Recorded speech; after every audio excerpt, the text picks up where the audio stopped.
ஒரு பன்னி தன்னோட ஃப்ரெண்டு பன்னியை பார்க்க போச்சு. கொஞ்ச நேரம் ஜாலியாக பேசியிருந்தாங்க.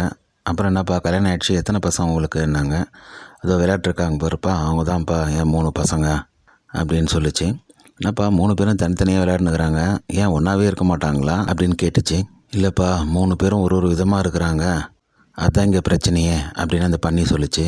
அப்பா அது உன் குட்டி தானேப்பா, அது எப்படிப்பா இன்னும் ஒரு விதமாக இருக்கும் அப்படின்னு இந்த பன்னி கேட்டுச்சு.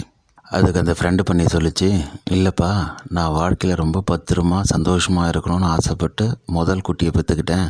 அது மரத்தடியில் உட்காந்துக்குது. 2வது வாழ்க்கையில் எப்படினாச்சும் போராடி ஜெயிச்சே ஆகணும் அப்படின்னு நினைக்கும் போது 2வது குட்டி போட்டேன். அது கிரவுண்டில் விளையாடுனுக்குது. அதுக்கப்புறம் வாழ்க்கையை ஓரளவுக்கு புரிஞ்சின அப்புறம் இது மேலே நம்மளால் எதுவுமே பண்ண முடியாது, அது போக்கில் விட்டு போவேன்னு தான் நினைக்கும் போது 3வது குட்டி போட்டேன். அது இப்போ சேத்துல விளையாடுனுக்குது அப்படின்னு சொல்லிச்சான்.